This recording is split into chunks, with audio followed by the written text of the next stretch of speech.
Todas las hepatitis grandes nos van a estar hablando acerca de unas enfermedades infecciosas. Han sido reconocidos diferentes tipos de hepatitis. Las podemos dividir en dos tipos de grupos. Algunos tipos de hepatitis que nos van a generar complicaciones crónicas, como es el caso de la hepatitis B, de la hepatitis C y algunos casos de la hepatitis T, y tanto la D como la A, que generalmente van a estar siendo asociadas para infecciones que pueden ser contaminadas por agua o alimentos, ¿sale? Entonces, por medio de su vía de transmisión.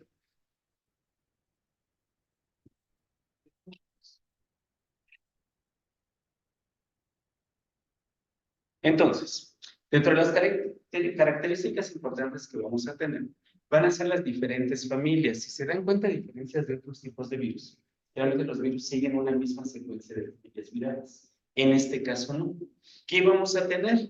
Tres tipos de virus de hepatitis que van a considerar el ARN, pero vamos a tener una que va a ser el virus de la hepatitis B, que vamos a tener un componente con ADN. Entonces, vamos a tener algunos que son de cápside, vamos a tener los antígenos de superficie, vamos a tener los antígenos corporales, y algunos de ellos nos van a dar tanto una infección crónica como una infección que no va a ser crónica. Hablamos de la hepatitis A y de la hepatitis C, donde generalmente van a ser... Eso nos va a estar dando una infección más o menos de 2 a 4 semanas sin dejar algún tipo de complicidad. En cambio, hablando de los patrones oncogénicos, pues vamos a tener tanto la hepatitis B como la hepatitis C, recordando que ellas en algún momento pueden presentar una cirrosis, como bien llegarse a convertir en un carcinoma hepatocelular, que sería la vía más, o la causa de muerte posiblemente de estas enfermedades. ¿Cuáles son los tipos de transmisión? Tenemos tanto las fecales orales, en la hepatitis A y en la hepatitis C, como la parenteral o bisexual, en el caso de la hepatitis D, para la hepatitis C y hepatitis B. ¿Sale? Eso va a estar bien importante. Esto es uno de los puntos que ustedes siempre tienen que irse identificando, porque finalmente en los exámenes, ya más adelante que ustedes tengan, les van a estar preguntando características. ¿Cuáles van a ser? Fecales orales, ¿cuáles van a ser? Parenterales sexuales. Adicionalmente, una pregunta muy frecuente es, ¿qué tipo de virus de hepatitis tiene su componente como ADN? ¿Sale? Regresamos. Entonces, ¿dónde va a estar la edad preferente de infección? Si estamos hablando de una vía fecal oral donde nos vamos a estar infectando, pues obviamente lo vamos a tener más en niños, ¿sale? Lo vamos a tener en cuanto a las personas en edad de vía reproductiva o bien en su edad económicamente activa, tanto la hepatitis B como la hepatitis C son los tipos de virus de hepatitis que con mayor frecuencia los vamos a estar presentando, ¿sale? Y aquí en este cuadrito pues podemos estar observando la vía perinatal, el virus de la hepatitis B. Entonces, regresamos. Acuérdense de la vacuna de la hepatitis B. ¿A qué edad la tenemos que colocar? Generalmente la colocábamos antes de los 7 días de haber iniciado, de haber nacido el bebé. Actualmente, ya la aplicamos a los 2, 4, 6 meses y año y medio. ¿Esto por qué? Porque sí puede haber un tipo de transmisión perinatal. Entonces, uno de los puntos importantes para asegurar que el bebé no vaya a desarrollar el virus de la hepatitis durante su vida va a ser que apliquemos la vacuna contra la hepatitis. Recuerden que esa vacuna ya se encuentra junto con la vacuna hexavalente. Y por contacto sexual, pues tenemos entonces a la hepatitis B, a la hepatitis C, pero también a la hepatitis D. ¿Cuándo vamos a tener que la hepatitis D se va a transmitir de vía sexual? Solo en la etapa activa de la inmunidad, solo en el periodo de transmisibilidad. Acuérdense de eso, eso es el tiempo en el cual nosotros, estando infectados, vamos a poder transmitir la enfermedad a una persona adicional. Pasado ese tiempo, ya no hay riesgo de que lo podamos transmitir. ¿Sale? Entonces, el virus de la hepatitis A, hablando propiamente, está presente en todo el mundo. Es un tipo de virus, como si fuera el de la gripa, como si fuera el de la varicela, como si fuera el de la polio, que van a existir durante toda la historia de la humanidad. Este va a causar solo la forma aguda de la enfermedad, principalmente en niños, mientras que el 70% de los adultos va a presentar hepatomegalia. ¿Sale? Generalmente, hay que recordar que los niños va a ser una infección que va a ser afortunadamente amigable para ellos. Sí, vamos a tener a los niños que tengan el ataque general, vamos a tener la náusea, vamos a tener el vómito, ¿no? Vamos a tener el tinte ictérico, con la coluria, con la colia, pero afortunadamente en muchos de los casos, cuando llegamos a palpar no vamos a detectar una hepatomegalia tan fuerte, sino ni tampoco una esplenomegalia. Pues en algunos casos la hepatomegalia no lo vamos a encontrar en el clima. Su inicio va a ser insidioso. ¿Por qué? Porque el niño va a estar con malestar, no te va a querer comer. Generalmente podemos tener fiebre, aunque lo común es que a veces nada más tengamos febrícula. El niño va a tener su malestar general, como ya lo vimos, no va a querer náuseas, dolor abdominal, y conforme vaya progresando ya vamos a tener la coluria, ya vamos a tener la colia, y ya se podría estar estableciendo la hepatomegalia. ¿Por qué nos habla de prurito? ¿Qué se eleva cuando nosotros tenemos interés? Nos da bilirrubinas. Y recordando que las bilirrubinas, cuando tenemos un nivel elevado, pues entonces nos va generando, en este caso, el prurito. ¿Cuál sería el medicamento que tendríamos que ocupar, doctora, para evitar que ese niño tenga fiebre? ¿Qué le da eso? Paracetamol, perfecto, para que en ese momento se cumple. Acuérdense. Paracetamol está contraindicado en hepatitis, por favor. ¿Sale? No lo podemos ignorar. ¿Qué podríamos estar haciendo? Principalmente medios físicos. Hay que meter el niño a que se vaya. Eso va a ser el principal. Pero si en algún momento no podemos controlar la fiebre, uno de los medicamentos de elección que podríamos aplicar sería el metanazol. ¿Sale? Pero lo vamos a calcular, entonces baja, por favor. ¿Sale? Y por razón necesaria, no lo vamos a establecer por horario. Únicamente si la fiebre no se está controlando, no lo damos.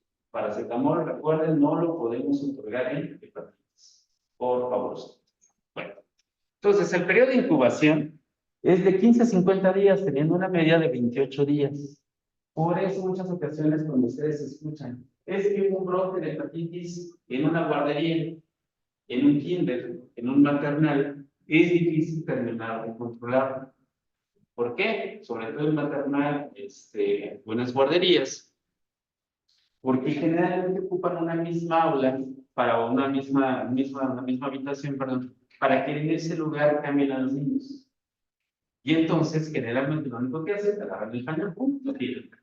Pero ¿cuánto tiempo tarda en esa deposición de desechos que se vaya hacia la basura comunitaria? Tarda muchísimo. Y recordarán, mejor el año anterior, escucharon de algún caso de guarderías de múltiples hepatitis y guarderías del Seguro Social que pasaron en Cuauhtémoc y en la Gustavo Madero.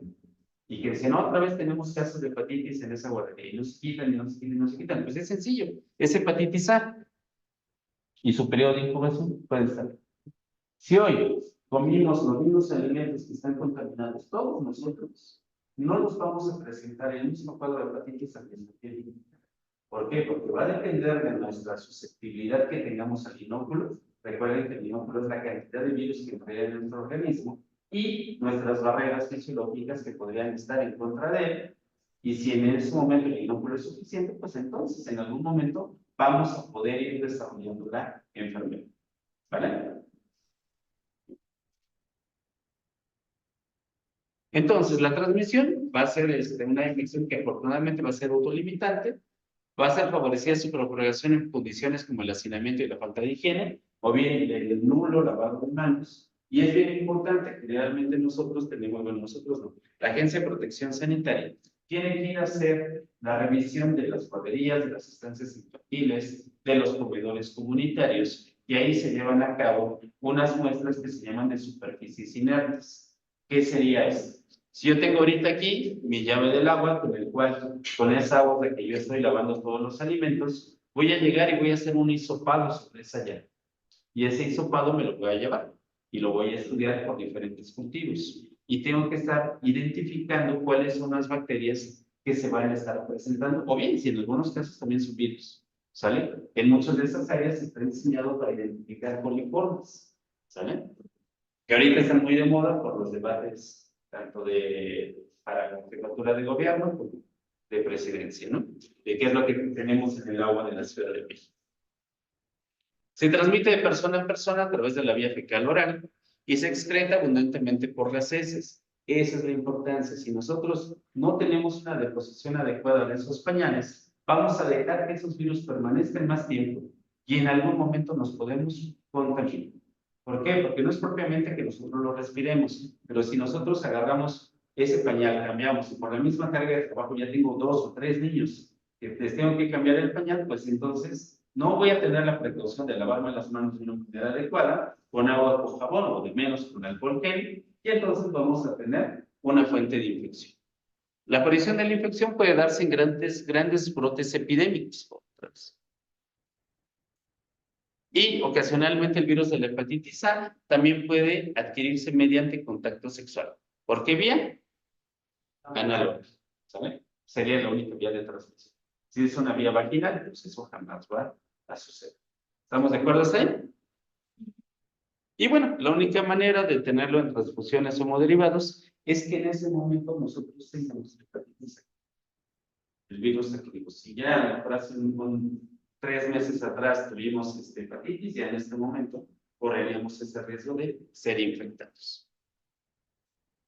Entonces, ¿cuáles van a ser los grupos de riesgo? Las personas que mantienen contacto sexual y familiar con pacientes infectados, siempre y cuando que la vía sexual sea anal. El personal sanitario, ¿por qué? Porque nosotros al momento de ir a revisar los casos de los niños con hepatitis, ¿qué pasa si ahorita yo ya lo revisé completamente y después de la revisión no me lavo las manos? Pues ustedes para eso lo tenemos que ir asociando con los 5 momentos de lavado de manos. Pues uno de ellos es después de tocar el entorno o después de tocar a nuestro paciente. Los viajeros a países de alta endemicidad, si ustedes se me van a la India, si ustedes se van a lo mejor a Bolivia, se me están yendo también a Venezuela, Ecuador, vamos a contar, aquí mismo en Centroamérica, simplemente que nos vayamos ahorita a Oaxaca, Veracruz, por el tipo de calor, hay que recordar que eso nos va a generar que los virus puedan permanecer más, que los alimentos se puedan contaminar, y si al mismo tiempo tenemos población de bajos recursos y hay poca accesibilidad para el agua potable y el lavado de manos, pues vamos a tener entonces poblaciones que nos pueden infectar en la misma preparación de alimentos. Personas que viven en regiones endémicas de hepatitis A, ya lo vimos. Niños, el personal de guarderías, trabajadores en contacto con aguas residuales. Ustedes recuerdan que tenemos a los buzos, que se ponen trajes especiales. Y ellos al término de estar ocupando de llevar a cabo esa actividad, pues tienen que sanitizarse completamente, ¿sale? Entonces, en el personal, perdón, retomando lo de superficies inertes, si tú eres preparador de alimentos, entonces lo que yo te voy a pedir es que me des tu mano en ese momento. Y en ese momento te voy a sumar y voy a estar verificando si encuentras o no con qué tipo de bacterias y si también tienen virus. ¿Vale? Pacientes con enfermedad hepática crónica son más susceptibles, obviamente por condiciones inherentes del hígado. Las personas que ocupan uso de drogas de vía parenteral, que obviamente están ocupando material que no es estéril, personas internadas en campos de refugiados. Aquí bien importante, no solo campos de refugiados, hoy tenemos un problema de la migración. Y si nos vamos a la terminal del norte, la que está allá por Lindavista, pues vamos a encontrar un montón de personas centroamericanas que tienen excretas al aire libre y que adicionalmente no cuentan con agua potable. ¿Estamos ahí en riesgo? Sí. Hace algunos años, antes de pandemia, nos tocaron migrantes que seguramente escucharon que los tenemos aquí en el Estadio Palillo, ahí en la Deportiva. Pues todos esos migrantes les teníamos que estar vigilando continuamente que no tuvieran cuadros de hepatitis, piojos, tuberculosis, cólera. Ahorita el cólera nuevamente se da un aviso epidemiológico porque volvió a estar más presente en varias de las poblaciones a nivel mundial. Entonces, cólera es otra de las enfermedades que ustedes tampoco pueden cuidar, ¿sale? Entonces, ¿qué más? Y los manipuladores de alimentos. ¿Hasta aquí vamos bien? Perfecto. Entonces, ¿dónde se encuentran generalmente los virus de hepatitis? Si es hepatitis A, lo vamos a tener en África, en partes de Sudamérica, en el Oriente Medio, en el sudeste asiático, como muy alto el grado de presentar. Si es alto, pues tenemos en la ribera de las Amazonas y en algunas partes de Latinoamérica, en riesgo intermedio el sur y el este de Europa, y en algunas regiones del Oriente Medio. Característica de esto, acceso al agua. ¿Sale? Bajo, Australia, Estados Unidos, Europa Occidental. ¿Por qué? Porque en estos casos, ¿qué pasa con su agua? toda su agua es de consumo humano. Pueden abrir directamente la llave y lo pueden estar tomando. Entonces, esa fuente nos va a ayudar muchísimo a que no tengamos infecciones. Recuerden que el invento más grande de la humanidad ha sido la potabilización del agua. Si nosotros tenemos agua potable, vamos a carecer muy poco de enfermedades, como en este caso hepatitis, o bien como lo hemos hablado, ¿vale? Y muy bajo, norte de Europa y Japón. ¿Dónde consideramos que estamos nosotros o México, un país? En Latinoamérica estamos en alto, intermedio, muy alto. Alto. Estamos aquí, en el inter de los dos. ¿Por qué? Porque estamos presentando alrededor de 11,000 casos de hepatitis A en la Ciudad de México por año.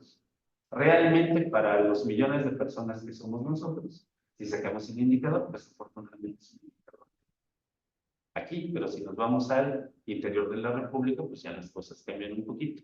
¿Y eso por qué cambia? Porque también una parte importante que tenemos que hacer como un país es descentralizar.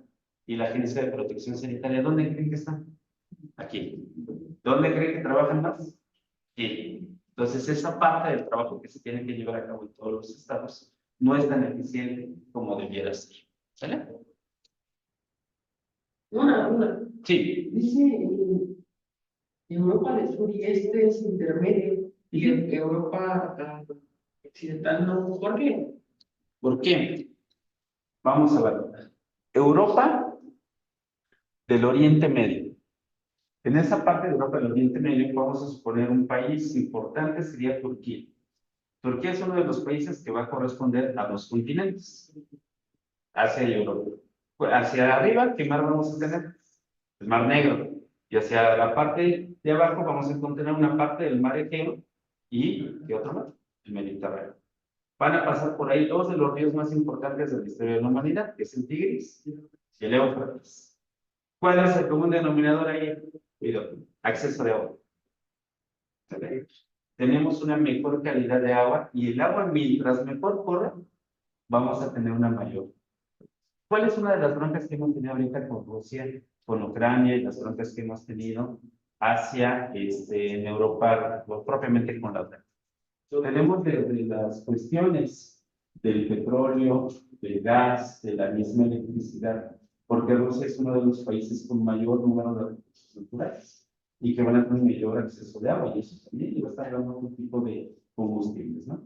Entonces, si nosotros nos vamos hoy a Francia, no vamos a tener la misma calidad de agua que tiene Turquía. Y a lo mejor tú me dices, oye, pero Francia es un país más rico. Sí, es más rico, pero mucho de su riqueza la pagan a los países que están alrededor para que entonces ellos abastezcan de agua. ¿Qué está pasando hoy aquí en la Ciudad de México?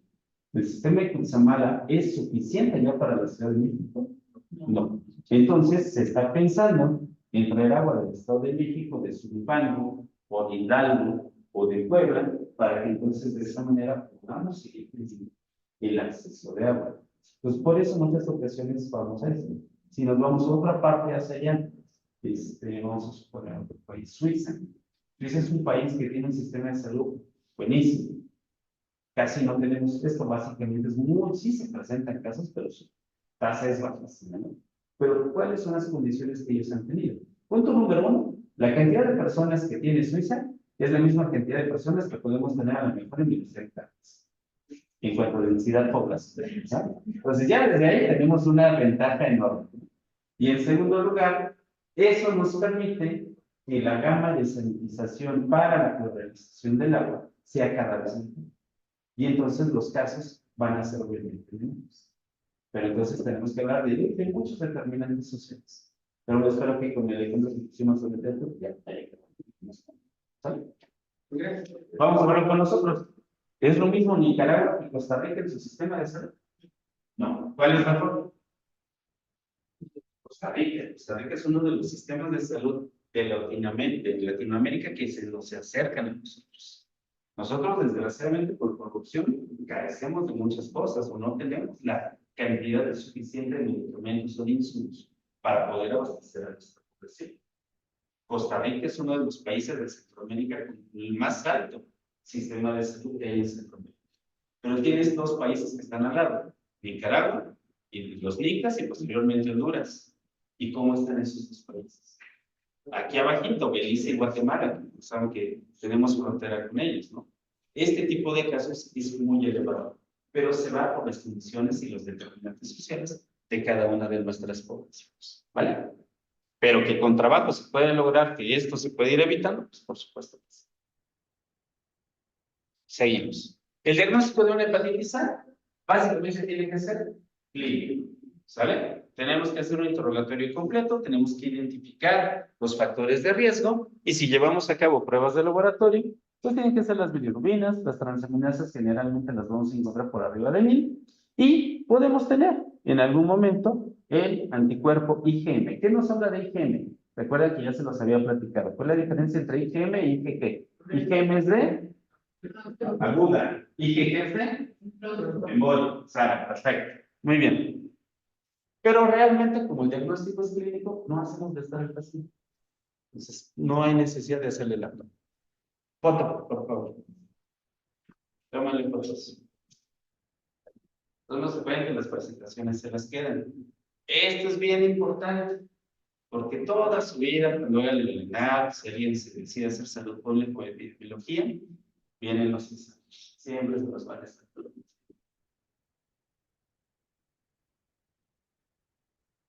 Entonces, vamos en hepatitis A. IgM, infección aguda. IgG, infección antigua o memoria. Virus de la hepatitis B. Si nosotros tenemos el antígeno de superficie y adicionalmente la IgM con anticuerpos del virus de la hepatitis C, nos va a estar hablando de una infección aguda. Si tenemos los mismos con el anti-HSV de superficie, IgM y anti-hepatitis B, tenemos otra infección aguda. Bueno, esto va a ser bien importante cuando ustedes tengan hepatitis B y hepatitis C, sus pacientes, y los vamos a estar llevando en control, tenemos que ir viendo que estos anticuerpos, así como pasa con el VIH, vayan mejorando o bien vayan desapareciendo. ¿Eso que nos va a estar ayudando? A que en el caso de la hepatitis B podamos tener una infección resuelta. Si hoy a mí me diagnostican con hepatitis B, ¿sería bueno que me vacunaran? Ya estoy infectado. Después.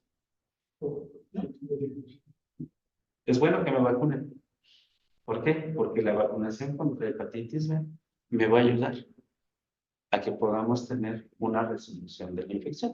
Obviamente con todo el tratamiento retroviral y demás que vamos a tener que llevar a cabo, pero va a ser bien importante que lo tengamos. ¿Sale? Pues eso vayan aprendiendo poco a poco. Generalmente, ¿qué siempre les van a preguntar? Infección aguda, ¿cuál es? Y el que más preguntan es este. ¿Sale? Infección cuando ya está resuelta. La clave va a ser es, siempre ustedes tengan en la mente esto. IgG, infección resuelta. IgM, infección aguda. Infección activa, por favor. ¿Sale? Y bueno, ahí lo tenemos, los de infección de hepatitis B y hepatitis C. Antivirus de hepatitis C y RNA contra hepatitis C. Infección por virus de hepatitis C. Pues ahí lo tengo, para que lo vayan trabajando poco a poco. Entonces, ¿cuál es el tratamiento? Reposo. ¿Cuánto tiempo tenemos que mandarlo a su casa? Generalmente 3 semanas. Es el tiempo que lo vamos a estar mandando y dependiendo cómo se encuentre clínicamente nuestro paciente, vamos a estar revisándole la revisión de sus estudios de laboratorio. ¿Para qué? Para ir viendo la disminución de las transaminasas. Evitar el uso de medicamentos, y aquí volvemos a lo mismo, estamos contraindicados en el paracetamol. Recuerden que el mismo ácido acetilsalicílico, si fuera ibuprofeno, pues también es otro de los medicamentos que no vamos a ocupar. Anteriormente, hace muchos años, ocupábamos el nimesulida y nos iba súper bien, pero pues desafortunadamente, por cuestiones de algunas hemorragias cerebrales, pues salió del mercado el nimesulida y nos quitaron esa oportunidad. Entonces, ¿podemos poner una inmunoglobulina G? ¿Una vacuna contra la hepatitis A? Sí. Y esto lo tenemos que poner 15 días de haber estado expuesto a un caso índice. Recordando que tenemos un periodo de incubación intermedio de 28 días, pero se nos puede ir a 50. Y entonces, si hoy yo tuve contacto y aquí alguno de nosotros salió ahorita que comimos carnitas infectados por hepatitis A, me podría poner la vacuna y eso me ayudaría a que no llegue a desarrollar la infección. Vale. ¿Dudas hasta aquí? ¿Todo bien? Entonces, tenemos la hepatitis C. ¿Cuál es otra de las características que vamos a tener que comparte con la vitamina A, de pronto con la hepatitis A? Que la vía de transmisión es fecal oral. Manos. Una duda, una vez mi tía le dio hepatitis A cuando era niño, Sí. y me acuerdo que dejaban los doctores en ese tiempo comer dulce. ¿Por qué era bueno? Por ideas que no están comprobadas. Es como cuando tú tómate la colorín para la nunca se ha determinado, porque al final del día son azúcares. Y en segundo lugar, traen productos químicos. Entonces, no está bien hecho porque al final del día iba a trabajar más tu hígado en el momento de tratar de eliminar esos productos químicos. Si nos regresamos a la diapositiva, les ponemos dieta blanca. ¿Qué te voy a ir quitando? Algo te voy a pedir que no me comas carne. La carne roja. No te voy a pedir que ocupes en este momento pescado, porque el pescado tiene una alta cantidad de proteínas. ¿Qué sí te puedo dar? Verduras. Eso sí te podemos estar, ¿sale?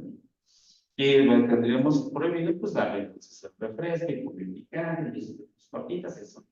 Pues, tenemos que ir recomendando a estos casos a las familias que la dieta tiene que ser blanda y saludable. ¿Sale? Al final del día, comas o no comas dulces, el mecanismo de la enfermedad, el periodo, la historia natural de la enfermedad va a ser el mismo. Y vamos a tener entonces la autolimitación. Esa es la palabra clave. Si tú estás en mejores condiciones de salud, te vas a autolimitar más rápido. Y entonces a lo mejor a las 2 semanas te voy a regresar a la escuela, o te voy a regresar a la guardería o al trabajo donde te encuentres. ¿Sale? Pero de eso va a depender mucho. Entonces, el virus de la hepatitis E se va a presentar muy similar a la, su vía de transmisión es fecal-oral y se manifiesta en brotes. Pero afortunadamente la tasa de infectividad va a ser muy baja. Y los brotes que vamos a tener cuando lleguen a tener casos de hepatitis C van a ser virus. Virus de la hepatitis C, afortunadamente es un virus que no está circulando. ¿Sabe? No hay casos reportados de virus de hepatitis C aquí, afortunadamente, en nuestro país. ¿Dónde sí se están teniendo? En Asia, en África y en América Central. Obviamente quitamos a Costa Rica, pero tenemos los otros países que tenemos. Va a estar afectando a adultos jóvenes y va a estar asociado a una mortalidad de mujeres embarazadas. ¿Por qué va a ser la mortalidad de mujeres embarazadas? Porque en el momento de que nosotros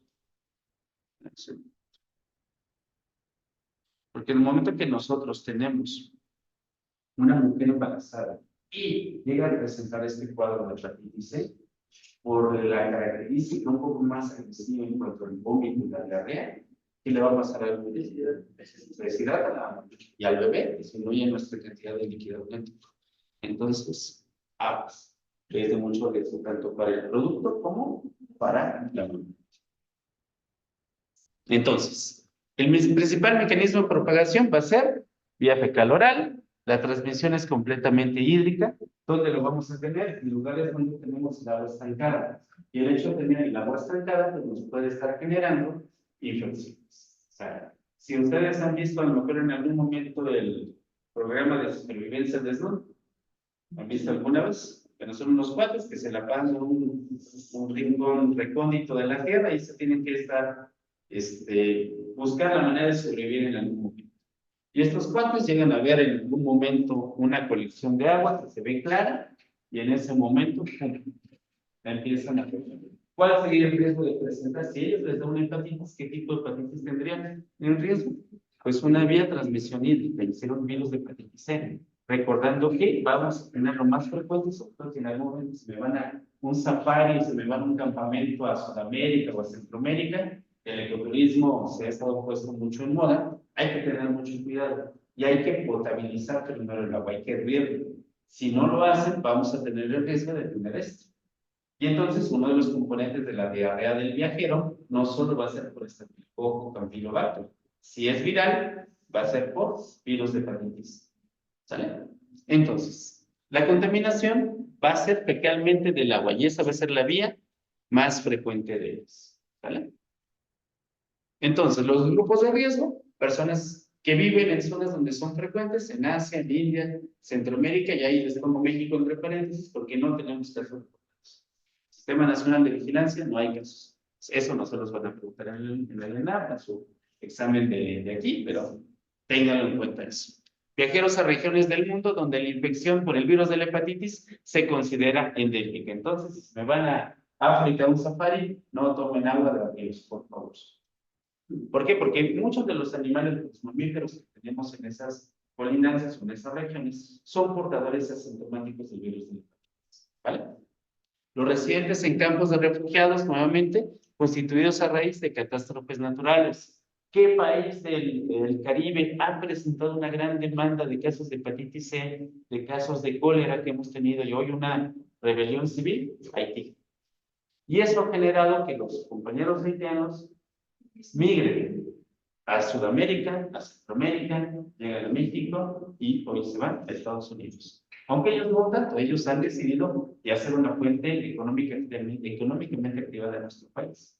Ya los vemos ahí en la central de abastos, ya los vemos en todos los negocios, ya novia y novio ya ganaron aquí en México, pero están siendo activos. Pero ellos salieron por esto. Tuvimos en el año 2019, hubo cerca de 20,000 casos de cólera en Haití. Y muchos de ellos se murieron. Y muchos otros fueron virus de hepatitis C. ¿Por qué? Porque en consecuencia del huracán que presentó, todo el sistema que tenían para que el agua fuera potabilizada se fracturó, se destruyó. Entonces, en lo que ellos pudieron volver a mejorar el agua, pues fue mucho el tiempo que sucedió, hubo muchas personas infectadas y se deshidrataron y algunos de ellos murieron. ¿Sale? Y otros más, como cualquier tipo de hepatitis, si yo tengo una enfermedad hepática crónica y me expongo al virus, pues obviamente voy a tener las condiciones inherentes para que el virus se pueda desarrollar de una mejor manera. Muy bien. Cuadro clínico, lo típico de la hepatitis: ictericia, coluria y ebola. Pérdida del apetito, aquí sí vamos a tener la hepatomegalia, y sí va a ser muy frecuente que la hepatomegalia se va a estar acompañando de dolor intenso a la palpación, dolor abdominal, náusea y vómito. Recuerden que en este caso la náusea y el vómito son importantes, son muy abundantes. Vamos a tener la fiebre generalmente es una fiebre tan elevada, 38, 38,5, pero también, como la hepatitis A, se va a autolimitar. ¿Vale? ¿Cuáles serían las medidas? Sería lo mismo, medidas de cuidados generales. En pacientes con trasplante de órganos puede causar infecciones crónicas, y bueno, ya hablamos acerca de una hepatitis C fulminante. ¿Vale? ¿Por qué en casos de trasplantes pueden causar enfermedades crónicas? ¿Por qué? Porque hay que recordar que cuando nosotros tenemos un trasplante, en este caso si es un trasplante de hígado, obviamente hablando de hígado positivo, que nuestro hígado va a ser más susceptible. Entonces, ¿eso qué nos podría generar? Que el propio virus de la hepatitis se pueda quedar bien ahí en el mismo. Y entonces podamos tener una recidiva posteriormente de la enfermedad y se pueda nuevamente autocontagiar. ¿Sale? Diagnóstico clínico, tenemos que hacer una asociación epidemiológica. Recuérdense que uno de los puntos que yo les hablaba en las primeras clases: tiempo, lugar y persona. Esa es la regla epidemiológica siempre.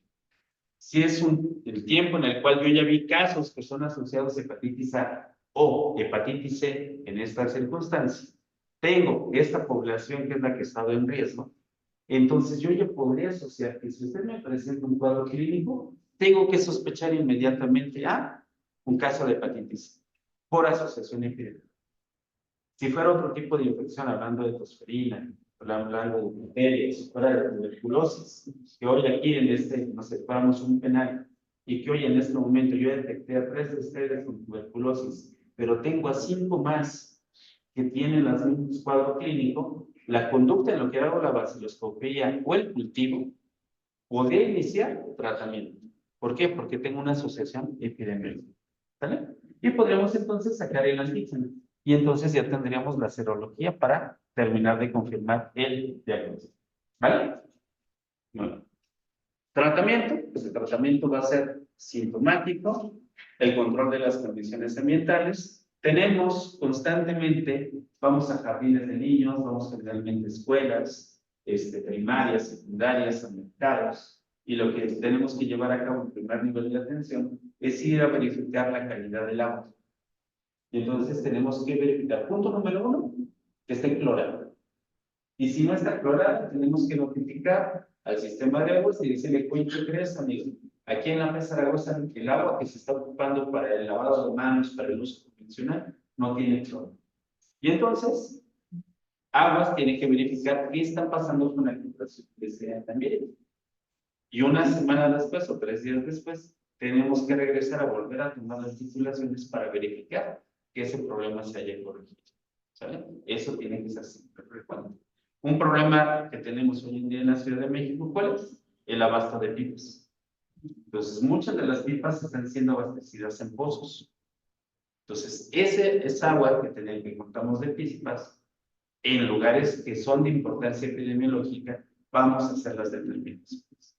Y al mismo tiempo se mandan muestras de agua para que de esa manera se pueda verificar cuáles son los tipos de bacterias, coliformes, de parásitos que están en circulación. Y nuevamente se le vuelve a decir, y ¿sabes qué? El sistema de aguas vuelve a explorar más para que de esa manera podamos tener un control. ¿Sale? Es de las cosas que a lo mejor no saben, pero eso es de lo que se hace día a día en campo, por favor. Ya vamos entonces con las crónicas. ¿Dudas hasta aquí entre hepatitis A y hepatitis C?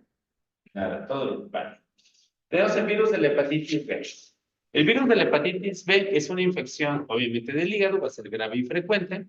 ¿Por qué? Porque de esto estamos hablando que 2 millones de personas han sido infectadas con el virus. Pero adicionalmente de eso, 350,000 siguen infectados crónicamente. Y estos generalmente no lo saben. Y ellos me van a estar contagiando a más personas. ¿Sale? Cada año hay alrededor de 4 millones de infecciones por virus de la hepatitis B y el 25% de ellos nos van a dar portadores crónicos y generalmente asintomáticos en los primeros años de la propia enfermedad. ¿Sale? La hepatitis B crónica nos va a generar tanto cirrosis como un hepatocarcinoma.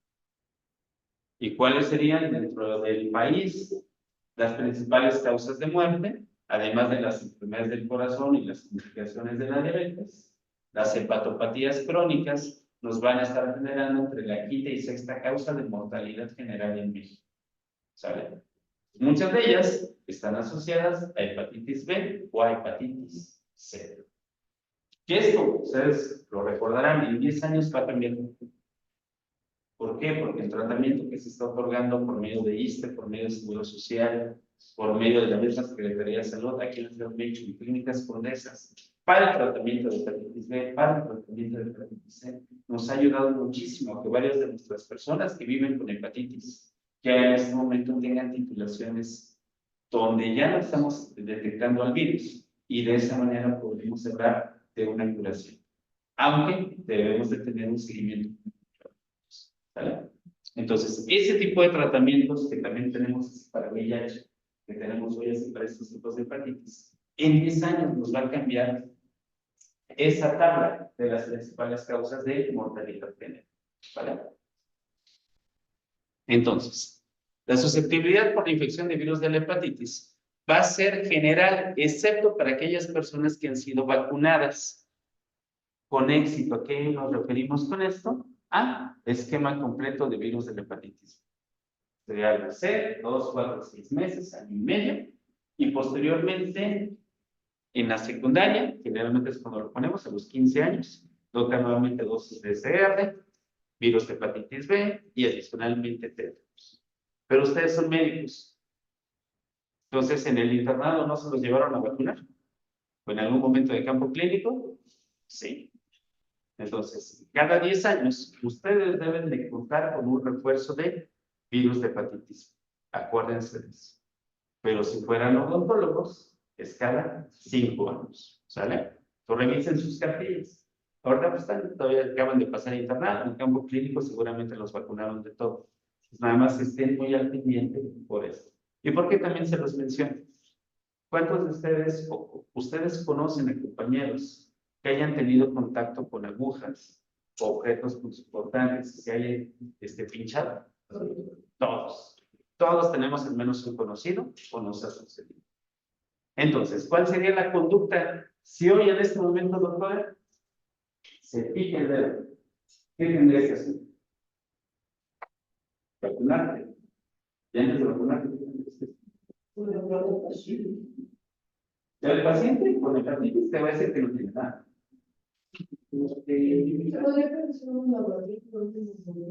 No, pero siempre lavarse la mano. Siempre. Nosotros íbamos a epidemiología y de bueno, Notificar punto, pues, bien lo dices. Nos tenemos que ir a lavar las manos. Punto número uno. Si tengo en este momento gel, hago el jabón sería lo adecuado, extruir en este momento el dedo. Pero lo primero que tenemos que hacer es ir a verificar que nos acabamos de pinche. De que estaba colocando el catéter y me piqué, que estaba suturando y me pasé el dedo y yo me agarré. ¿Por qué? Porque estamos hablando de tiempo. Si fuera VIH, ¿cuánto tiempo tengo para dar? 28 días. Dura 28 días. El tratamiento de problema. ¿Cuánto tiempo tengo para iniciar el tratamiento? Exacto. Y si de aquí me voy a tomar el laboratorio y demás, ¿me va a salir en ese momento? No. Pues lo tengo que notificar y tenemos que mandarle prioritariamente a que vayan a dar el tratamiento profiláctico, hablando de hepatitis B o hablando propiamente de VIH, para que de esa manera nos aseguremos que no se vaya a desarrollar algún tipo de enfermedad. Si yo ya revisé tu cartilla, si resulta que tú entraste 2 semanas después al internado, ya no te tocó que te llevaran a vacunar, ¿qué te tendría que hacer? Vacunar.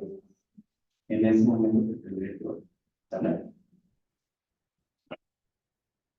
Se han encontrado antígenos de superficie del virus de la hepatitis B en todos los fluidos corporales. Sin embargo, solo la sangre, fluidos vaginales y menstruales, la saliva y el semen procedentes de pacientes infectados han demostrado ser infecciosos. ¿Sale? Adelante.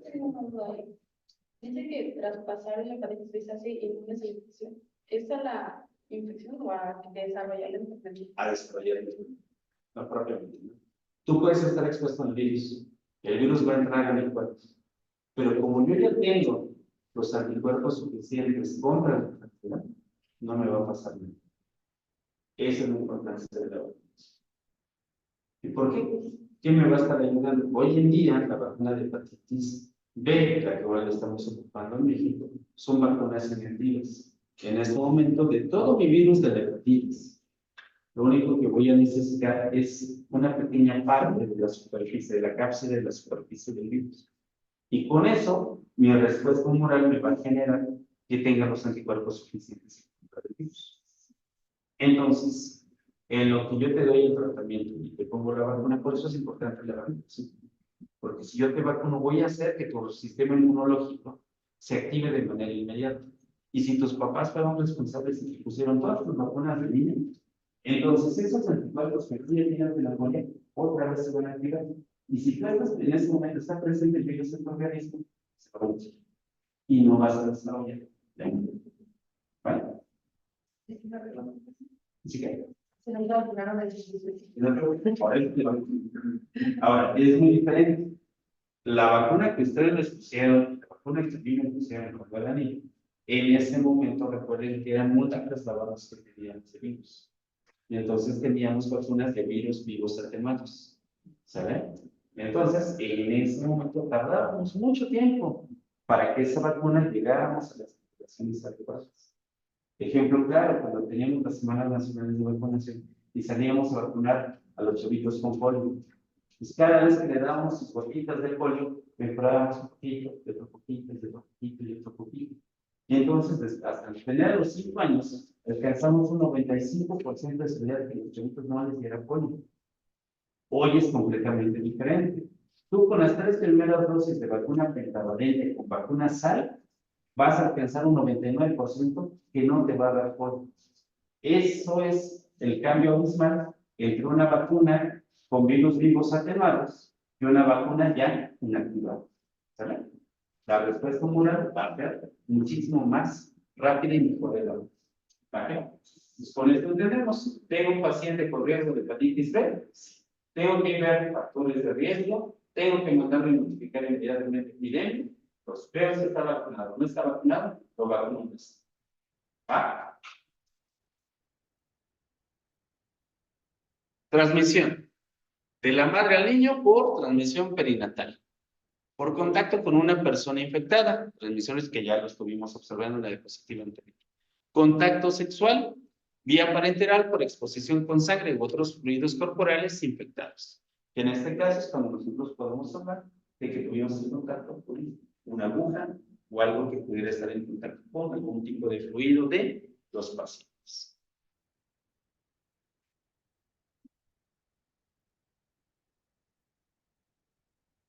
El periodo de incubación de una hepatitis B es de 1 a 4 meses. Por tal motivo, tenemos tiempo de iniciar el tratamiento. Por tal motivo, tenemos el chance de que la vacuna me sea altamente efectiva. ¿Vale? Y evitemos entonces que la enfermedad se desarrolle. El paciente va a ser asintomático o bien en algún momento va a tener un síndrome febril específico. Pues oye, es que tuve fiebre, pero no tengo tos, no tengo gripa, no tengo diarrea, no tengo síntomas urinarios, no me salieron ronchas. Pero entonces, ¿qué nos se puede acompañar? Con datos inespecíficos, como la fatiga, la anorexia, la náusea, podemos a veces llegar a tener vómitos. Podemos tener, es que me duele hoy en la panza, yo creo que me sobrecargué. Y entonces son síntomas que no van tan relacionados fuertemente con la hepatitis. Van a ser datos insidiosos. Y eso nos podría hacer pensar en que ya tienes una colitis, es que fue el estrés, es que no has dormido bien, es que tienes un montón de clases, es que eres interno y no te dejan dormir. Todo eso puede pasar, ¿no? Entonces, el cuadro ictérico va a ser inversamente proporcional a la edad. ¿Qué quiere decir esto? Entre más grandes, más riesgo tenemos de presentar una ictericia. ¿Sale? Que entre más jóvenes. Va a ser fulminante, básicamente es nulo, y tenemos un componente DNA. Recuerden eso. Es bien importante. El antígeno va a ser DNA.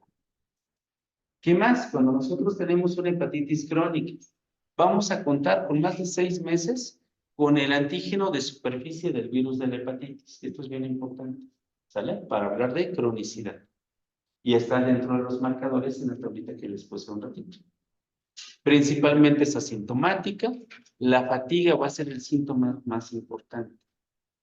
Entonces, uno de los puntos que nos habla de la guía para el tratamiento de las hepatitis virales en México, esa se las recomiendo que las estudien con toda la calma del mundo.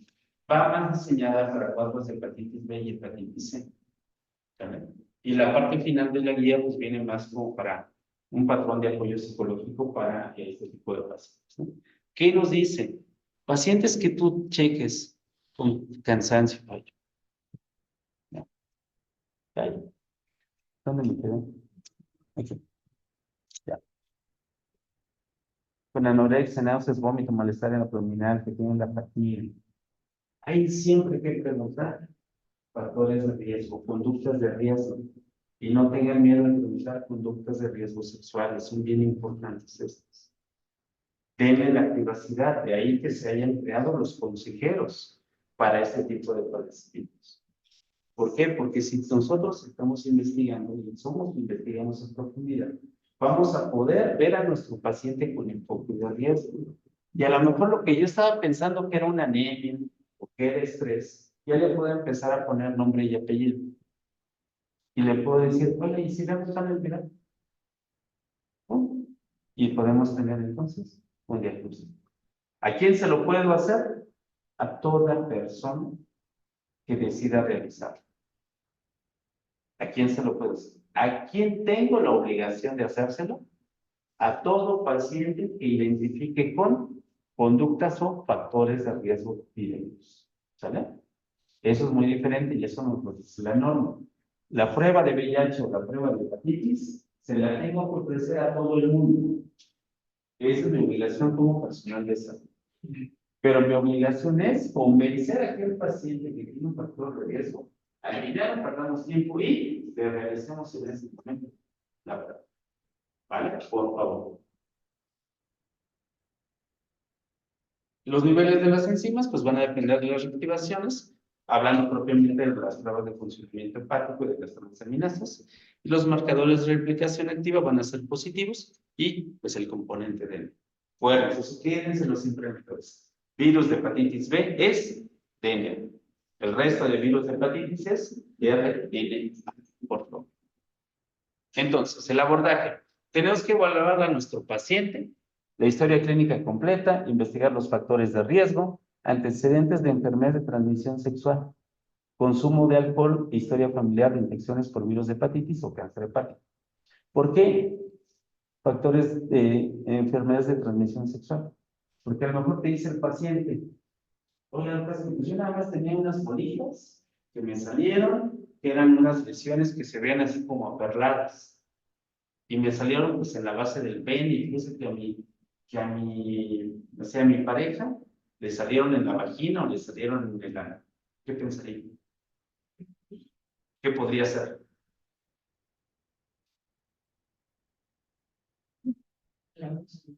¿Qué? ¿Herpes? No, son lesiones aperladas, umbilicadas. ¿No? Casi son patognomónicas. Lesiones pequeñas, aperladas, molusco con pelos. Entonces, ¿eso de qué te está hablando? ¿Cómo se transmite el molusco? Directamente por contacto bilateral. Entonces, obviamente ese paciente ya nos cambió la perspectiva. Si se infectó con molusco, generalmente el molusco no le va a dar a todos. Tendríamos que tener una distribución en nuestro sistema de defensas para que se pueda desarrollar. Gracias a Dios, el molusco se autolimita. Y después de algunas 3 o 4 semanas, va a dejar de aparecer las lesiones si es que el paciente no se está rascando y se está autoinfectando. Pero generalmente los quitamos. ¿Ustedes los han quitado cuando llegaron de tema? Los llegaron a quitar. Bueno, vamos a desviarnos del pico del tema. Lo pueden hacer en su consultorio. Siempre los aguantes, por favor. En un cambio, vas a tener la lesión, como si fuera mi nudillo. La tienes aparlada y con una aguja lo vamos a empezar a hacer así. Excavar directamente. Vas a quitar, vas a procurar que toda la piel que tienes alrededor se retire. Y entonces van a poder identificar al virus. El virus del molusco lo van a poder ver como si fuera un pequeñito conocido. Así se ve. Lo quitas. Después de que retires todo eso, vas a agarrar ese pequeño molusquito que se salió ese virus, lo vas a poner y lo vas a cubrir. Y lo que vas a hacer es resecar con alcohol para que de esa manera evitemos que el virus se vaya propagando en la piel. ¿Vale? Y así le tenemos que hacer con todas las lesiones. Pero se las quitan. Si no se quita, no pasa nada. Su propio cuerpo lo va a autolimitar y en un lapso de 3 o 4 semanas ya se va a desaparecer. Pero sí es bien importante. Y cuando ustedes siguen identificar ese tipo de lesiones, piensen, caray, este cuate trae una conducta sexual de riesgo. ¿Por qué? Porque es una infección de transmisión sexual. De las más bondadosas, pues por supuesto que sí. Pero hay que identificar. ¿Vale? Entonces, ese paciente que tiene así, sería conveniente que nosotros le lleváramos a cabo una prueba de VIH y una prueba de hepatitis A. Por favor. Bien. Va a ser el proyector a investigar sistemáticamente qué otras causas de enfermedad hepática puede tener. Tenemos virus de hepatitis C, tenemos VIH, tenemos enfermedad hepática, tenemos cirrosis, tenemos cuestiones autoinmunes, tenemos también la estetosis hepática. Son puntos que tenemos que estar investigando. Recuerden, a todos nuestros pacientes los tenemos que ver como un todo. No nada más. Es que nada más vino hoy por gripa. Oiga, pero tengo dolor de rodilla, no importa. Yo solo la voy a ver hoy por gripa, ¿no? Les han contado alguna vez que se llegan a hacer algunos compañeros. Es un todo. Entonces tenemos que revisarlo de esa manera. ¿Qué tenemos que identificar en la exploración física? Búsqueda intensiva de signos y síntomas de la enfermedad. ¿Cómo? Eritema palmar. Recuerden, pacientes con hepatitis crónica, con cirrosis o con cáncer hepatocelular, ¿van a tener el eritema palmar? Sí. ¿Vamos a tener telangiectasias? Sí. ¿Y dónde se pueden llegar a presentar? en el abdomen, signo de medusa. O sea, tenemos ginecomastia, ¿sí? Pero si es hombre, pues con mayor razón. Y el atrofia testicular. ¿Qué más tenemos que ver? Tenemos datos de hipertensión portal que estén caracterizados por ascitis. Vamos a tener la ingurgitación, la circulación abdominal colateral o la esplenomegalia. Lo podemos llegar a tener. Entonces, podríamos tener, si tenemos un dato de una hipertensión portal, entonces hay que recordar que también nuestros datos pueden llegar a tener una insuficiencia cardíaca en nuestro paciente. Entonces, tenemos que estar investigando eso. Porque a lo mejor ya lo estamos viendo con insuficiencia cardíaca. Y ya nos quedamos solo con la insuficiencia cardíaca, ya nos quedamos solo con la hipertensión portal. Pero, ¿qué pasó antes para que pudiera desarrollar eso? Entonces, tenemos que volver a investigar qué pasó con la vida de este paciente. ¿Sale? Tenemos falla hepática y ya nos va a dar tanto la ictericia como la encefalopatía hepática, ¿no? Y eso obviamente ya nos estamos hablando de cuadros crónicos, y ya donde nuestro paciente no recibió tratamiento, bien tuvimos un diagnóstico tardío, y pues obviamente ya las secuelas o complicaciones que tenemos pues ya son muy fuertes.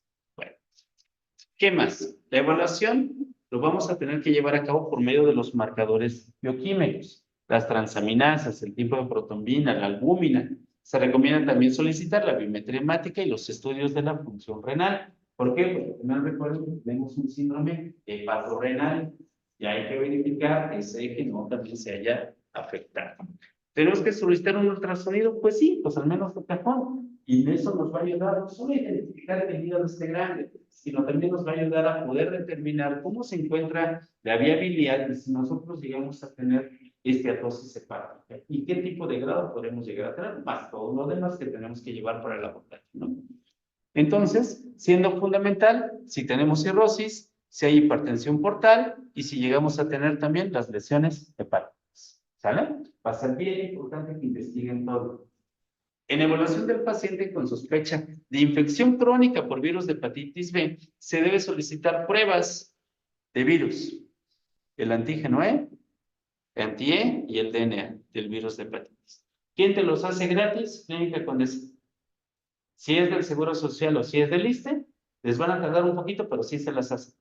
¿Por qué un poquito? Porque desafortunadamente que pasas al médico familiar que le dan ganas y te manda entonces el epidemiólogo y te manda entonces a la unidad de referencia. Desgraciadamente, ahí tenemos esa debilidad con estos dos sistemas, con IMSS y el ISSSTE. Tardamos un poquito más en hacer. Pero si sus pacientes son derechohabientes y cuentan con el factor de riesgo directo, los mandas a Condesa. En Condesa se lo hacen el mismo día que acuden. Que te van a decir, sí, pero es que usted tiene seguro social. Sí, pero mi unidad no me ha atendido. Y yo tengo el derecho de recibir la atención. Entonces, Clínica Condesa, como recuerden, al menos aquí en la Ciudad de México, el derecho a la salud es universal, pues entonces se debe llevar a cabo la práctica. Te hace la titulación, te hace el panel viral, identificamos si es B, si es C o si es otro tipo de virus. Y entonces, ya teniendo el diagnóstico, ahora sí, te regreso a tu unidad para que te dé el tratamiento. ¿Sale? Eso es lo que el bien hace. Por favor, Sotelle, pueden hacer eso. ¿Por qué? Porque muchas ocasiones así nos pasa. Y se los cuento también a ustedes porque muchas veces es que ustedes ahorita que son estudiantes todavía tienen seguro social. Y me van al seguro social y en tu vida clínico familiar, y por eso no se puedo mandar. Y entonces tú te fijas, ya te dieron la prueba y no te dieron el tratamiento. Tampoco en este momento te llevaron a cabo, te enviaron con epidemiología, comunidad donde están llevando a cabo este tipo de tratamientos clínicos, entonces estamos perdiendo. Si eso algunos de ustedes, sus compañeros les pasa, para eso están clínicas crónicas. ¿Saben? ¿Necesitan base de referencia? No. ¿Necesitan pagar? Tampoco. ¿Qué necesitan únicamente? Su cuerpo. Si son mayores de edad, la credencial del lector y el original y copia. Eso es lo que se debe llevar a cabo. Bueno, ¿qué ya lo tenemos? ¿Qué tipos de infección tenemos? Para establecer una infección crónica, pues entonces tenemos el antígeno S de la hepatitis B por más de 6 meses. Una carga viral de 20,000 unidades por mililitro, que esto nos habla de 150 copias del virus.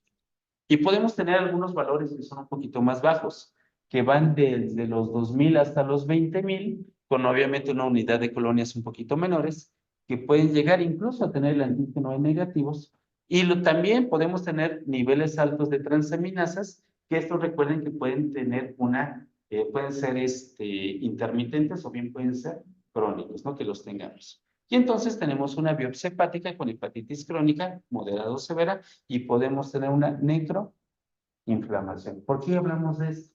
Recuerden que las dos complicaciones importantes del virus de la hepatitis B y el virus de la hepatitis C va a ser que tengamos una cirrosis y posteriormente un carcinoma hepatocelular.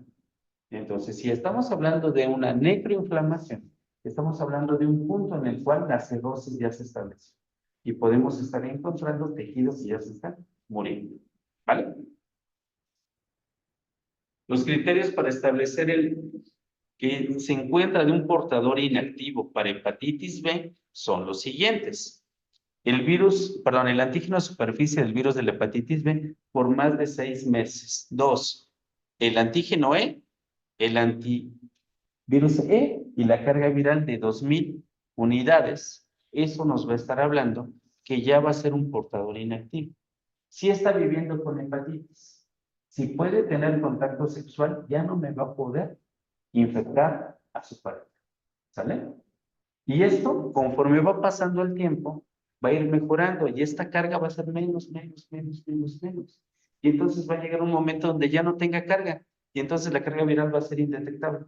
Es ahí cuando nuestros pacientes ya podemos estar hablando que ya se curaron. ¿Vale? Pero tienen que seguir un seguimiento. Y el seguimiento es cada 2 meses. Cada 2 meses, ¿qué les tenemos que hacer? Panel viral y la carga viral. Y la biopsia hepática nos va a confirmar la ausencia de hepatitis. Quiere decir que ya no sale limpia. Si ya no tenemos una hepatitis activa, pues la lesión en el hígado, pues obviamente va a ser limpia. Tratamiento. Vamos a tener que considerar la combinación de 3 elementos. 1, la carga viral.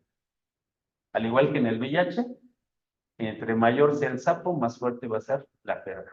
Entonces, de ahí vamos a tener que elegir cuáles van a ser los medicamentos de elección para cada uno de nuestros pacientes. El nivel sérico de aminotransferasas, así como el grado y estadio histológico. ¿Por qué? Porque uno también de los tratamientos que nos habla la guía, pues hace un trasplante hepático. ¿Y cuántos tenemos en fila de espera? Peor aún, ¿cuántos somos donadores activos? Y de los donadores que estén activos, ¿cuántos tienen hígados en buenas condiciones? Y de los hígados que tenemos en buenas condiciones, ¿cuántos te pueden quedar bien a ti? ¿Cuántos tienen esa compatibilidad? Pues el diagnóstico o el tratamiento de elección que sea un trasplante, pues desafortunadamente es difícil en nuestro país. Vale. 2. El objetivo del tratamiento de la hepatitis B crónica va a tener que ser mejorar la calidad de vida y la sobrevida. Por eso va a ser muy importante en qué momento estoy encontrando a mi paciente y en qué momento lo estoy detectando. Y de ahí la importancia y la insistencia de que si ustedes detectan a pacientes con factores de riesgo, háganos el estudio. Y entre más temprano podamos detectar la enfermedad, menos riesgo vamos a tener sobre la sobrevida del paciente y la calidad de vida. Entonces, para prevenir la enfermedad cirrosis, para la enfermedad del hepatocarcinoma y obviamente la muerte. ¿Cuál va a ser la meta? Suprimir de manera sostenida la replicación del virus de hepatitis. Es aquí, volvemos a repetir, cuando tenemos estas condiciones, la carga viral es indetectable, hablamos de curación. Tratamiento, tenemos algunos fármacos. Grado 1 de recomendación y de evidencia 1A. Esto viene en la guía de práctica clínica, tómenle foto. ¿Cuál va a ser? Entecavir, TDF, ¿qué son los análogos de nucleócidos y los análogos de nucleótidos? Nucleócidos y nucleótidos. ¿Por qué? Porque es DNA. Pues tenemos que ocupar este tipo de tratamientos. Entonces, cuando ustedes les hagan una pregunta, oye, ¿cuál sería el tratamiento para el virus de la hepatitis B? Y yo les pongo que es RNA, tengo que ponerles nucleócidos y nucleótidos. Asocien eso, por favor. Y ya con eso van a tener su respuesta correcta. Bueno, ¿cómo le vamos a dar? Inhibidores de la polimerasa con una alta barrera a la resistencia, altamente potentes para lograr una supresión de la replicación viral. ¿Sale? Estas vamos a tener un excelente perfil de seguridad. Aquí nos hablamos que cuando nosotros estamos ocupando esta combinación de medicamentos, el hígado no va a sufrir daño. Y entonces mis pruebas de funcionamiento hepático, mis transaminasas, no se van a ver tan elevadas. Y entonces no voy a tener que estar haciendo reajuste de dosis. Pues aquí nos vamos a la dosis beneficio. Nos mantenemos con estas dosis y vamos a ir mejorando tanto la condición clínica de nuestro paciente y vamos a hacer que nuestra carga de vida vaya disminuyendo de una manera constante. ¿Cuánto tiempo tardamos en empezar a ver esto? Generalmente en 2 a 3 meses vemos una mejoría clínica profunda de nuestros pacientes. Pero ¿qué necesitamos? Iniciar el tratamiento lo antes posible. ¿Vale? Obviamente, si yo tengo ahorita 60 años, tengo ya un grado de cirrosis, tengo ya a lo mejor también un hígado graso, soy diabético, hipertenso, obeso y esteatosis hepática, e inicio el tratamiento, pues obviamente mi tiempo para que tenga un beneficio del tratamiento pues va a ser más tarde. ¿Vale? Entonces, esto lo tenemos que individualizar, por favor. 2. 8 agentes han sido aprobados por la FDA de Estados Unidos para el tratamiento de infección crónica por virus del herpes. Tenemos entonces a los interferones alfa, que son evidencias 2A y 2B, los análogos de nucleótidos, que es como la amibudina y la de entecavir, y se los menciono, pero realmente el tratamiento que estamos ocupando es el anterior. Estos son muy buenos. La desventaja es que todavía no los tenemos. Pero los otros son grandes beneficios que estamos teniendo con ellos. La administración de interferón alfa como opción terapéutica del paciente con infección por hepatitis B va a incrementar la incidencia de seroconversión. Entonces, eso nos va a ayudar a que este tratamiento, yo te inyecto interferón y adicionalmente te estoy dando el tratamiento previo, de una manera más progresiva te voy a bajar las cargas. Y al bajarte las cargas, tu condición clínica te va a mejorar. Y entonces te va a quitar la fatiga, ya no vas a tener dolor abdominal, ya no vas a tener fiebre, y entonces la calidad de vida del paciente va a ir mejor. Bueno, los pacientes que responden al tratamiento con interferón mejoran la sobrevida y reducen el riesgo de desarrollar el hepatocarcinoma. Ahí es bien importante. Si tú ya tienes cirrosis y esa cirrosis está avanzada, ya no te puedo poner interferón. Si apenas tenemos datos de que empiezas con una cirrosis, sí. ¿Vale? Entonces, este tipo de tratamiento se va a tener que individualizar, por favor.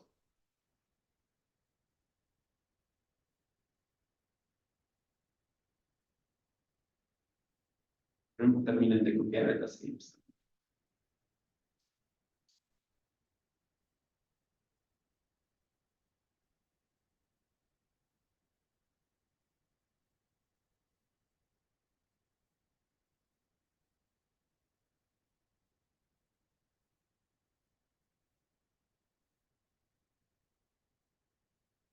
¿Listo? Vale. Tenemos tratamiento, el interferón alfa. ¿Cuánto se tiene que dar? 180 microgramos por semana. Eso es la dosis. Tomen el fotito si quieren también. Si nosotros ocupamos de los otros tratamientos que les mencionaba y doy el interferón más la amibudina, tendría que dar 100 miligramos por día. Así ya viene la dosis estándar. ¿Sale? ¿Qué más? Si nosotros estamos con pura lamivudina en monoterapia, durante 48 semanas se ha demostrado una mayor eficacia también en la seroconversión del antígeno E de la hepatitis. La supresión del virus del DNA y la seroconversión. Por eso les mencionaba, si nosotros tuviéramos el interferón, que ya hay el interferón, pero si tuviéramos la lamivudina en dosis para el virus de la hepatitis C, tendríamos un mayor impacto. Lo vamos a tener porque eso ya también está en licitación. Han mejorado también los tratamientos que tenemos para cáncer, tratamientos que tenemos para tuberculosis, para VIH, para eso. Estamos en días de eso. Pues en algún momento, por eso les digo, ya teniendo el acceso a buenos medicamentos, vamos a quitar del lugar 4 o 5 de mortalidad, lo vamos a bajar. ¿Sale? Y eso es lo que ojalá en algún momento hagamos también con la diabetes y las enfermedades del corazón. Seguimos. Y entonces llegamos entonces al virus de la hepatitis. El virus de la hepatitis C es un virus que en 1989 fue clonado y identificado como responsable de la mayoría de las hepatitis de origen post-transfusional. Hay que recordar que para la década de los 80s, lo que nos generó estudiar la sangre de los pacientes que llegaban para una transfusión fue la epidemia de VIH. Y a consecuencia del VIH se empezó a hacer el estudio de cada uno de los plasmas que nosotros, perdón, de la sangre que nosotros estamos donando.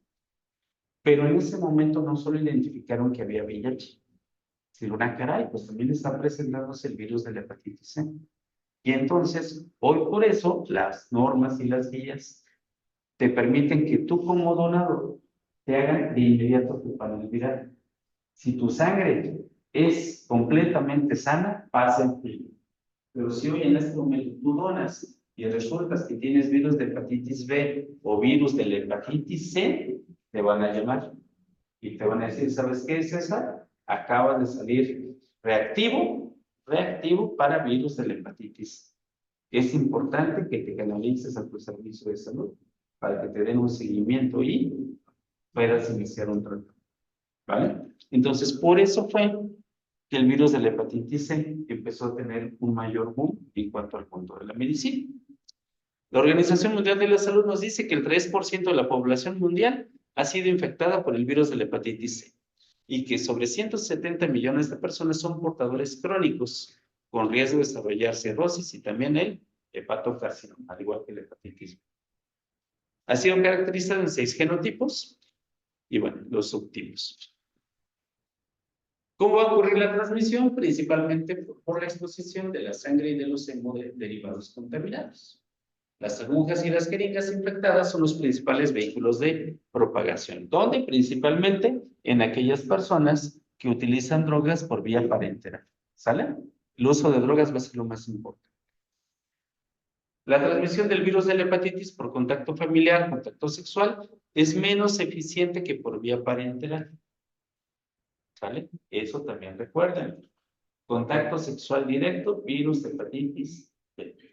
Cuando tenemos hepatitis C, sí me puedo proteger, pero es menor el riesgo. ¿De qué va a depender? De la carga viral que en ese momento yo inoculo. ¿Sale? La transmisión perinatal también es infrecuente. ¿Por qué? Porque aquí solo vamos a necesitar aquellos pacientes que tengan o vivan con una viremia elevada y que esa mujer esté embarazada para que entonces el virus pueda traspasar la barrera placentaria y entonces pueda infectar al bebé. ¿Sale? Si no es así, afortunadamente no vamos a contar con esa transmisión. Vale. Los grupos de riesgo. Los receptores de sangre, productos sanguíneos y órganos con antes de 1992, fecha importante en historias clínicas, sobre todo con las personas de más de 50 años, más de 40 años incluso. Oye, ¿usted ha transfundido? ¿Ha donado sangre? ¿Le han dado una transfusión? Sí. ¿En qué año? Si fue antes de 1992, donde el sistema de salud no hacía pruebas de la calidad de la sangre, tendríamos que investigar, hacer un interrogatorio con enfoque de riesgo para identificar que nuestro paciente corre o no corre riesgo de virus de la hepatitis. ¿Sale? Si es posterior a 1992, pues esa parte de la transmisión ya nos puede dar una tranquilidad, pero de todos modos tenemos que seguir en nuestra historia clínica haciendo nuestro interrogatorio con pacientes de riesgo. Lo mismo, pacientes empleados con centros de hemodiálisis, donde la hepatitis C se considera como una infección nosocomial. Puede llegar a suceder, sobre todo en aquellas clínicas que tenemos actualmente, a veces en colonias o en calles, donde te dan la hemodiálisis y que algunas de ellas no están reguladas.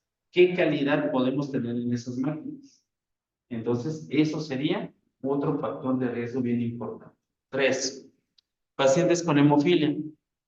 ¿Cuál es el mayor riesgo de la hemofilia? Pues que te tengan que transfuir en algún momento. Los que usan drogas y que comparten el material contaminado. Pues si en algún momento van a anexos, si en algún momento van a algunos, por ejemplo, lo mismo pasaría en las cárceles. Si nosotros vamos a un reclusorio, tenemos que ir con este enfoque de riesgo. ¿Sale? Personal expuestas con material médico dental contaminado y sin esterilizar. Personas expuestas a la sangre de forma ocupacional, como los que se dedican al banco de sangre. Esas personas, técnicos laboratorios, los químicos que están en banco de sangre, también el virus de hepatitis B se tiene que colocar cada 5 años la vacuna. ¿Sale? Las personas que realizan y reciben tatuajes o acupuntura con aparatos no esterilizados. Recuerden que en consecuencia de eso, ahora si se van a hacer un tatuaje, pues tenemos que verificar que el material esté completamente estéril y que estos aparatos estén certificados. Que sí. Trabajadores sanitarios, por el riesgo que nosotros tenemos de infección. Recién nacidos de madres infectadas, siempre y cuando recuerden cuando la mamá tenga una carga viral sumamente alta. Ese chavito que acaba de nacer y su mamá vive con hepatitis C, lo debo de tener en seguimiento. ¿Sale? Y ese seguimiento tiene que ser durante los primeros 5 años de su vida. Bueno, ¿qué le tengo que hacer en seguimiento? Historia clínica, revisión anual por lo menos, y 2 veces al año, carga eléctrica. ¿Sale? Su panel viral lo tenemos que hacer de maneras.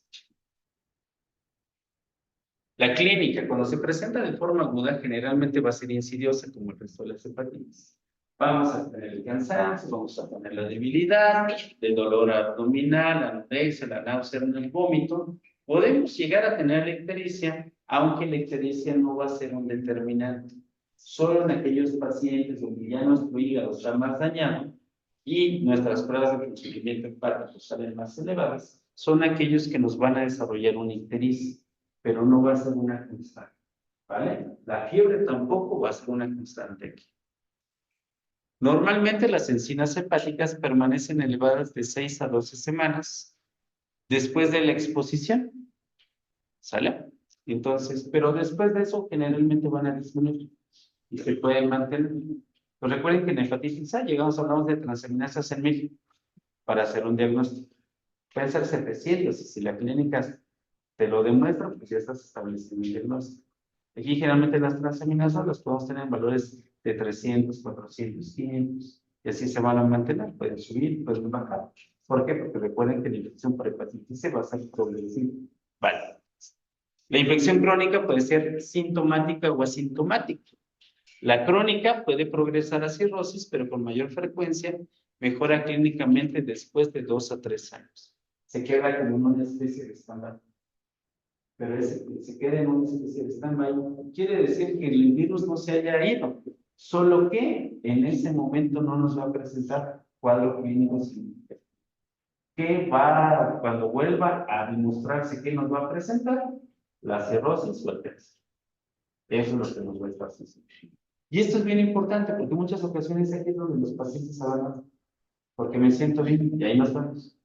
Pues tenemos que irlos a buscar para que puedan continuar con su tratamiento. Los pacientes con detección de RNA viral presentarán una probabilidad del 90 al 100% de desarrollar una cronicidad. ¿Sale? Porque recuerden, ¿cuál es la función del RNA viral? Como memoria.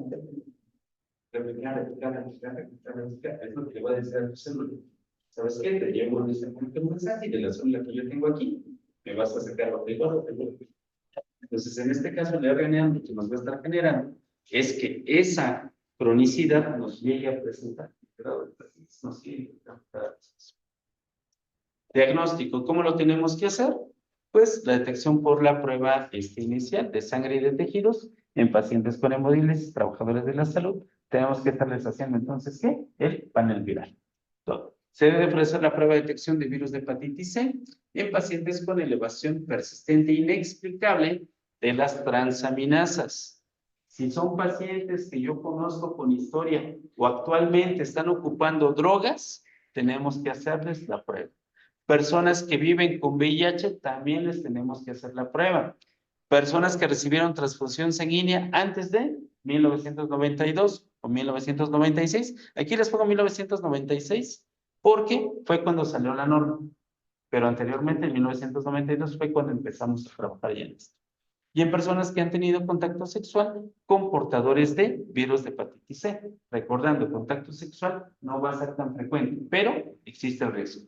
Y existiendo el riesgo, tengo la obligación de hacer el panel viral. El diagnóstico de hepatitis crónica se hace en forma inesperada en pacientes asintomáticos con antecedentes de transfusión de sus derivados en quienes se detecta la presencia del virus de la hepatitis. Pasa muy frecuentemente. ¿Y dónde se llevan a cabo la mayor cantidad de diagnósticos de virus de hepatitis C? Bancos de sangre. Si nos vamos a una incidencia en quién te diagnostica más hepatitis C, estamos hablando cerca de un 90% en bancos de sangre en nuestro país. Entonces, imagínense todos los que tenemos atrás que no hemos podido diagnosticar. ¿Sale? La evaluación inicial, pues obviamente tiene que incluir un interrogatorio completo con factores de riesgo más una exploración física completa. Tenemos que hacerle por lo menos una química sanguínea, una biometría hemática, una radiografía de tórax y un ultrasonido abdominal. Son parte de la evaluación inicial de nuestro paciente. ¿Y qué más? Pues el panel viral. Tratamiento. El tratamiento antiviral deberá ser individualizado, considerando cómo se encuentra mi hígado, qué efectos secundarios puedo llegar a tener del tratamiento y a qué nos vamos. Esto depende de qué condición te encuentra tu hígado. ¿Cómo están tus funciones de pruebas de función hepática? Entonces aquí sí, el tratamiento lo tengo que establecer con dosis específicas y dosis individualizadas para cada uno de mis pacientes. La respuesta al tratamiento, la presencia de comorbilidades y el grado de aceptación del paciente. Recordarán la semana anterior de tuberculosis que diario te tenía que estar dando el tratamiento. Algo así. Tenemos que estar obligando a nuestro paciente que diariamente reciba su dosis. Y si de esta semana a la siguiente tus pruebas de funcionamiento hepático se alteraron, te tengo que hacer reajuste de dosis. Y así me tengo que ir todo el periodo. Más latoso, más insidioso, más fastidioso y hartante para los pacientes, sí. Pero es una obligación y un grado que tenemos que evitar de que el virus llegue a desarrollar la cirrosis o llegue a desarrollar el cáncer. Aquí no estoy hablando de curación. Va a pasar y la progresión de la enfermedad va a terminar en que el paciente muera. Pero si nosotros queremos mejorar su calidad de vida, es que muera, pero no a consecuencia de una cirrosis o bien de un cáncer. ¿Sale? ¿Cuál es el objetivo del tratamiento? Lograr una respuesta viral sostenida, reduciendo las complicaciones y la incidencia de virus. Esa es una de las grandes diferencias entre los dos tratamientos. En hepatitis B sí puedo curar, en hepatitis C no hay forma en que yo lo pueda. ¿Sale? Tratamiento. ¿Qué vamos a tener que estar utilizando? El interferón vigilado. ¿Sale? La ribavirina es el tratamiento estándar para el manejo de pacientes con infección del virus de la hepatitis. ¿Sale? Acuérdense de esto. Interferón y ribavirina. ¿Cuál era el de la hepatitis B? Interferón. Exacto. Pacientes con genotipo 1 y 4, el tratamiento de interferón más ribavirina deberá administrarse durante 48 semanas. ¿Por qué estamos hablando de todo este tiempo? Por la resistencia. Este tipo de pacientes tardan un poquito más en poder mejorar clínicamente. ¿Sale? Pacientes con genotipo 2 y 3 deberán ser tratados con interferón más ribavirina durante 24 semanas. Entonces estamos hablando de la mitad del tratamiento. ¿Sale? La duración del tratamiento combinado, en principio, se debe estar de 12 a 24 semanas en pacientes con 2 y 3 y de acuerdo con lo mismo que acabamos de comentar. En el caso del genotipo 1 y 4, la administración de interferón más ribavirina deberá planearse de 48 semanas y la dosis de interferón va a ser de 180 microgramos de manera semanal, vía subcutánea en combinación con la ribavirina, que esta sí tiene que ser de una forma oral. ¿Y cuánto tenemos que darle? 1 gramo de ribavirina para aquellas personas con un peso menor de 75 y de 1.2 gramos o 1200 miligramos para aquellas personas que pesan más de 75. ¿Vale? Así lo tenemos que llevar.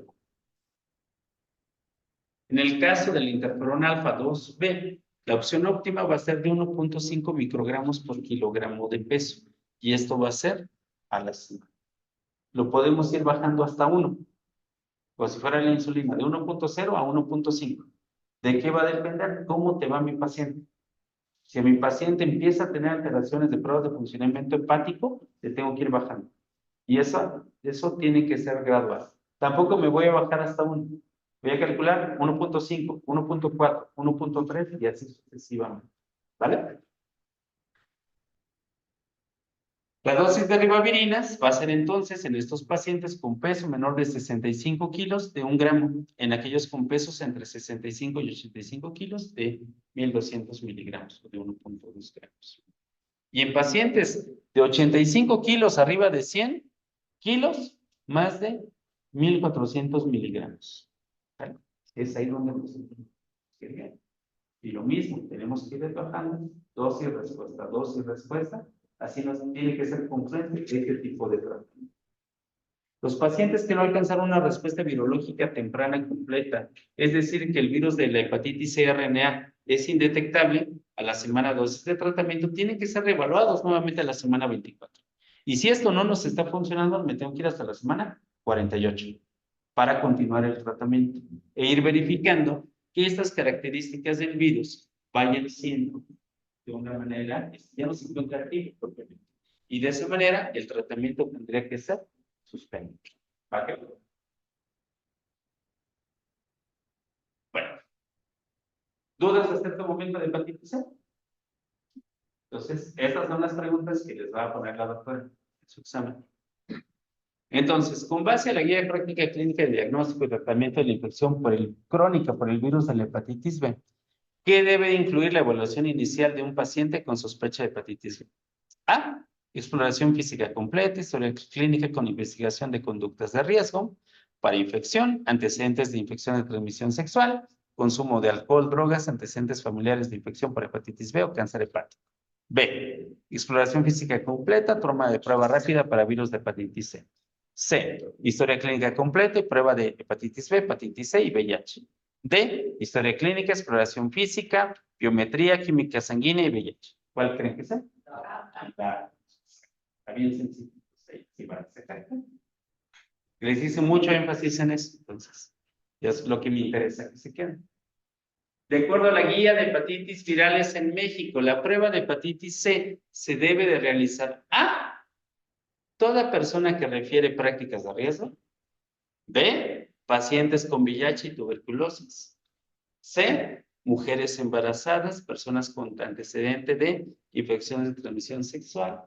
O D. Toda persona que solicite la prueba refiera o no tener factores de riesgo. ¿Por cuál se? ¿Quién dice la A? Levante la mano. Sin miedo, doctora, sin miedo. Eso. 2. ¿Quién dice la B? Tiene VIH. Bueno, C. Mujeres embarazadas y personas con antecedentes de infección de transmisión sexual. ¿Cuál era más importante? En la B, ¿no? ¿Estamos de acuerdo? Toda persona que solicite la prueba refiera o no tener factores de riesgo. ¿Es la que nos está? Sí, esa es la respuesta. Porque recuerden, el virus de la hepatitis C, a diferencia de la hepatitis C, es por hallazgo. ¿Sale? Entonces, si hoy tú vienes y me dices, oye, ¿me puedes hacer la prueba? Va, por supuesto que te la puedo hacer. Pero si tienes, yo les decía en un momento, y se lo dije hace unos minutos atrás, si tú vienes y me solicitas la prueba con o sin factores de riesgo, te la debo de hacer. Pero si tienes factores de riesgo, te tengo la obligación de hacerte. Ese es un gran cambio. ¿Estamos de acuerdo hasta ahí? Bien, pues, excelente, chicos. ¿Cuál es el tratamiento de elección para la hepatitis C? Ritonavir más duranavir, lepecavir con ibenestavir, o centamivir, rivaroxaban o nivolumab. ¿Cuál creen que sea? Hagan sumas.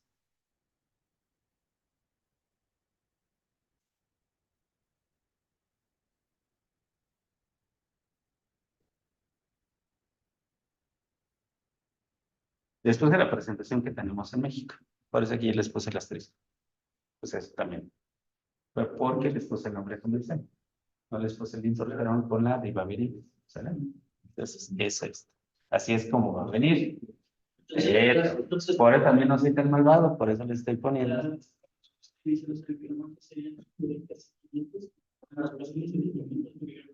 ¿Sí? Entonces serían 550 miligramos, pero recuerden que de ahí, ¿de qué va a depender? Del peso. Pues de tu peso. 1200, 1400, si es que de plano estamos muy chonchitos. 1, 2 o 3 tabletas. Sí. Entonces, tomen la foto para que se puedan.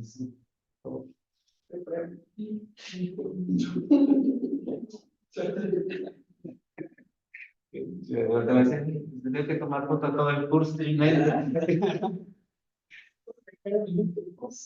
Bueno, siguiente, ¿cómo se puede interpretar la presencia del virus de superficie del antígeno de la hepatitis? Y por eso les pedí que le tomaran fotos a la foto. ¿Qué nos dice la presencia del antígeno de superficie? Uno, que es una respuesta a la vacunación o seroconversión indica inmunidad. Dos, un marcador de replicación activa del virus asociado con altas cargas virales. Tres, principal marcador de infección positivo en la fase temprana de la infección aguda y tiene una persistencia por más de 6 meses, indica además una infección crónica, o D, indica la remisión y la inactividad de la enfermedad. ¿La A? No. ¿La B? ¿La C? Exacto. ¿Sale? Ese es el que más vamos a estar viendo. Y recuerden que en la tablita lo que tenemos es esta.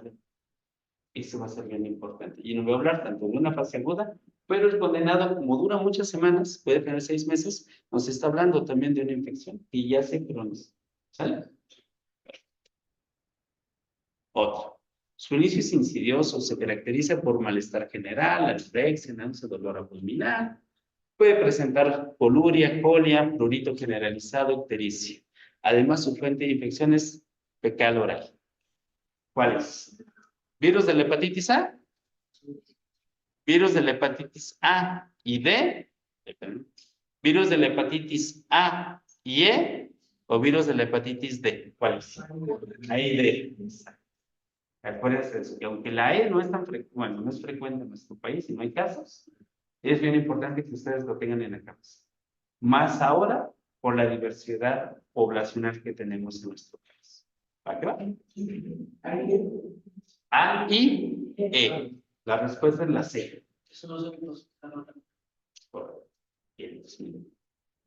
Y bueno, y aquí tenemos el algoritmo de atención para el virus de la hepatitis C. Tenemos factores de riesgo, le llevamos a cabo el panel viral, ese panel viral me sale reactivo, le hago la ELISA, ¿es reactiva? No, sin infección por hepatitis y tenemos que reevaluar. Entonces tenemos que buscarle a ese paciente que más puede llegar a punto.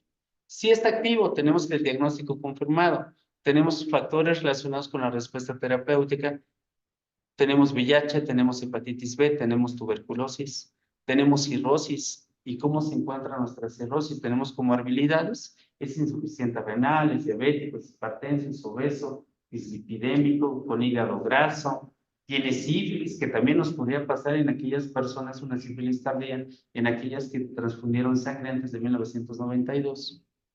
Entonces, ¿es candidato a tratamiento? No, corregir sus situaciones modificables y regular los 6 y 12 meses. ¿Quién podría ser una persona que ya no va a recibir tratamiento? Aquella persona que su hígado ya no tiene función. Que es una insuficiencia renal y que tiene un estadio 4, un estadio 5, que ese paciente ya a lo mejor su aclaramiento renal está por debajo de los 15 mililitros, ya no sería candidato para recibir un tratamiento. ¿Sale? Tratamiento con interferón y ribavirina, ese, recuerden que va a ser el tratamiento de mes. Y bueno, y aquí lo demás, estoy viendo los genotipos, si nos vamos a 24, si nos vamos a 48 semanas, pues es lo único que vamos a hacer. Pero pues es un pequeño resumen de todo lo que estuvimos viendo. ¿Sale? ¿Alguna pregunta? ¿Todo tranquilo? ¿Dudas que tengan?